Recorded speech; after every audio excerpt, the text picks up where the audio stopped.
आता इथे तुम्ही सुरुवातीला जे लिहिलं त्याच्यामध्ये कथा हा फॉर्म तुम्ही वापरला, म्हणजे कथा लिहायला सुरुवात केली. म्हणजे सुरुवातीच्या काळात जे आमच्यापर्यंत लिखाण आलं तुमच्यातलं त्या कथा, आणि त्यातली तुमची पहिली कथा मला वाटतं ती सुद्धा इतकी जबरदस्त, त्याच्यामध्ये सर्व म्हणजे प्रतिभेचा आविष्कार पण दिसतो, फॉर्मचा पण दिसतो.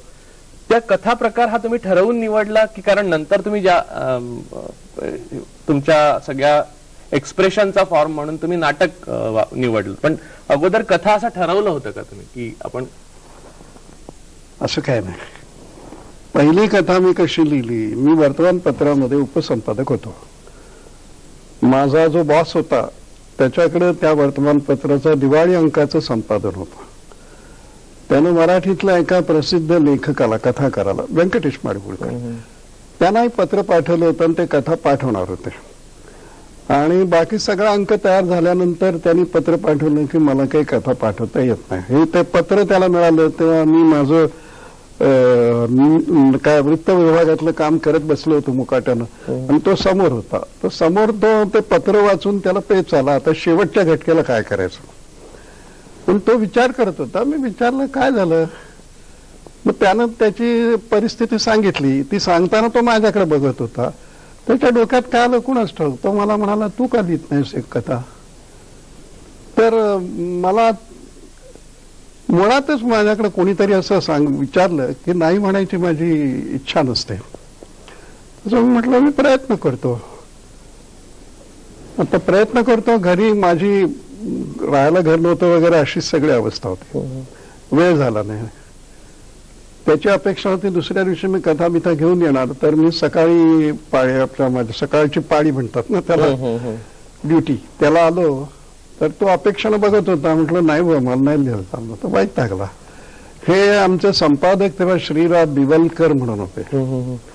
ते तेव्हा एक सुनीता म्हणून कादंबरी त्यांची होती, ती खूप गाजली होती. त्यांनी ऐकला. त्यांनी येऊन विचारलं काय झालं. तर मी म्हटलं मग मला कथा लिहायला सांगितली आपल्या दिवाळ्या, माझ्याकडनं झाली नाही. तर म्हटलं असं उठा. मी उठलो. तर म्हणलं या माझ्या मागून. मला मागून नेलं, त्यांच्या केबिन मध्ये बसवला. बसा म्हटलं इथं आता लिहा. तर म्हटलं असं कसं होईल. तर म्हटलं नाही तुम्ही आता कथा लिहिल्याशिवाय मी केबिन मधनं तुम्हाला बाहेर येऊ देणार नाही. द्यायची कथा आणि मग बाहेर यायचं. आता इथून कशावर कथा लिहायची इथपासून शोध सुरू झाला. आणि काहीतरी घडलेलंच होतं. बहिणीनं, माझ्या मोठ्या बहिणीनं मला सांगितलं होतं काहीतरी, एक पुण्यामध्ये घडला होता प्रकार. काय कोणाच ठाऊक माझ्या मनाशी आलं की ठीक आहे, आणि मी लिहायला लागलो. त्या कथेमध्ये सुद्धा संवाद खूप आहेत. आता घडलेल्या ठिकाणी मी नव्हतो, ते एक त्या अर्थानं माझा जरा फायदा होता, कारण कल्पना मोकळी सुटत होती. पण मनातली एक घटना होती, घटना तर होतीच निश्चित.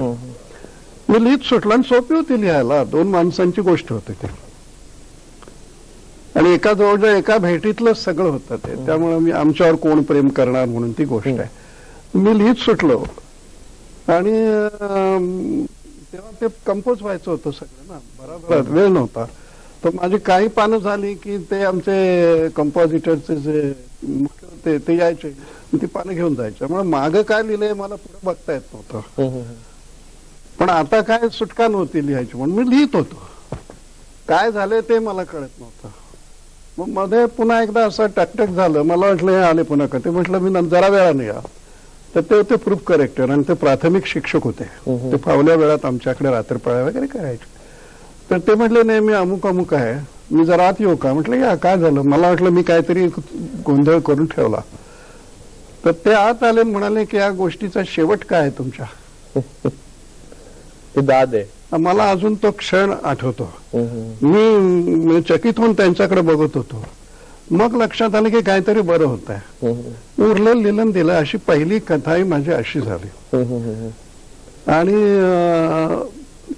कथा म्हणून जो काय एक धाक नवकथांच्या काळामध्ये पुढे तयार व्हायचा होता, तो माझ्या मनाशी नव्हता. माझ्या मनाशी किंवा कुठल्याच माध्यमाचा धाक नव्हता. उदाहरणार्थ मला नाटक लिहायला सांगितलं दामू केंकरेनं, 3 दिवसात मी नाटक लिहिलं.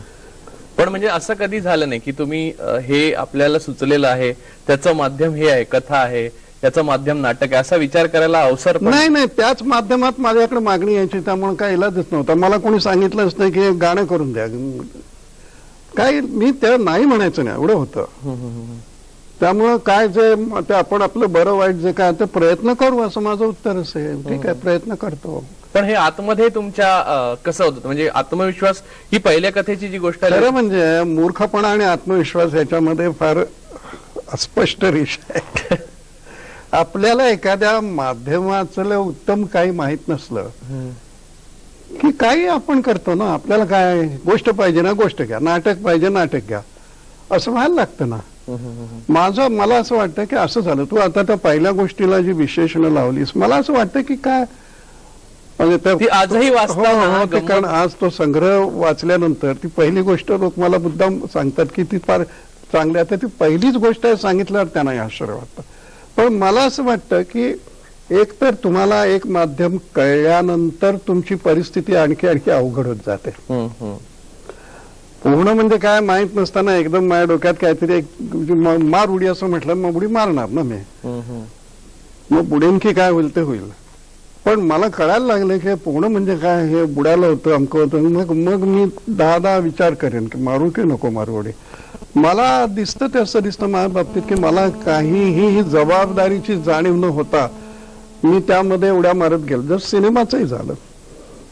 पण नाटकाबाबत मला थोडं विचारायचं की नाटकाचं माध्यम म्हणजे एक असा टप्पा दिसतो, म्हणजे की हे माध्यम तुमचं आहे, हे तुम्हाला कळलेलं आहे आणि त्यातला शब्द तुम्ही इतक्या विचारपूर्वक आणि इतकं म्हणजे क्रांतदर्शीपणे वापरता आहात, हे तिथे वाचणाऱ्याला, पाहणाऱ्याला सर्वांना कळतं. तुम्हाला स्वतःला खरंच असं म्हणजे आता उलट्या बाजूने विचारताना तुमच्या बाजूने काय घडत होतं की तुम्हाला एका टप्प्यावर जाणीव खरं अशा रीतीने झाली की हे आपलं माध्यम आहे आणि याच्यात आपण काही करू शकतो? एक तर आपलं माध्यम यासाठी होतं की घरामध्ये अगदी छोटा होतो तेव्हा वडील कडेवर घेऊन ते त्या नाटकं, आमच्या जातीची नाटकं हंशी ते बसवायचे. ते मला रात्री घेऊन जायचे, मग तिथं मी झोपायचा, उठून बघायचा, पुन्हा झोपायचा, मग कडेवरनं मी झोपलेल्या अवस्थेत मला घरी घेऊन यायचे. इथपासून नाटकाच्या माध्यमाची माझी जाण म्हणतात काहीतरी ती अशी अजाणतेपणीच कुठेतरी सुरू झाली असली पाहिजे. कारण मग त्या नाटकाचे सगळे टप्पे तेव्हा तुला माहिती आहे की पुरुष स्त्री पाठ करायचे. आता तालमीमध्ये तर मिशाई असायच्या त्यांना, आणि ते नेहमीच्या कपड्यात बाईसारखे वागायला लागायचे. तर मला काय ते मजा वाटायची, काहीतरी गंमत आहे. मग पुढे नाटकामध्ये ते चक्क बाईसारखं सगळं हे इथं लावून बिवून घ्यायचे. तर ते मला फार थ्रिल असायचं. मी प्रेक्षकांच्यात असायचा. प्रेक्षक ज्या पद्धतीने रडायचे आणि हसायचे तर हे मला मजा वाटायची. त्यानंतर नाटक संपल्यावर वडील मागे असत ना, त्यांच्याबरोबर परत घरी जायचं. म्हणून मागे गेलो की हे सगळं काढलेल्या अवस्थेमध्ये त्यातले ते स्त्री पार्टी आणि पुरुष पार्टी विड्या उडत वगैरे जे काय चालायचं तेही मी आणि त्या सगळ्यातला जो एक थरार होता ना, एक्साइटमेंट होतं, थ्रिल होतं, हे थ्रिल मला फार आधीपासून मिळालं होतं. त्यामुळं धास्ती नव्हती या गोष्टींची असं मला वाटतं. एक ठीक आहे, पण असं काही नव्हतं की आता मग हे माध्यम काय त्याचा अभ्यास करूया किंवा आता मग विषय पाहिजे तर विषय 4-4 जरा चर्चा करून ठरवूया, काय नव्हतंच. म्हणजे एक आपल्या आयुष्याचा पहिला एक मूर्ख काळ असतो ना, आपण प्रेमात पडतो 4 सल्ले घेऊन थोडेच प्रेमात पडतो. एका क्षणी काहीतरी होतं आणि आपल्याला काय त्याचा अभ्यास केलेला नसतो, आपण त्यात जातो, जे व्हायचं ते होतं. असं मला वाटतं लेखनात मी आलो आणि असं नाटकात आलो, मग पत्रकारितेतही तसाच आलो आणि पुढे सिनेमातही त्या पद्धतीनंच मी खेचला गेलो आणि मी केलं काहीतरी.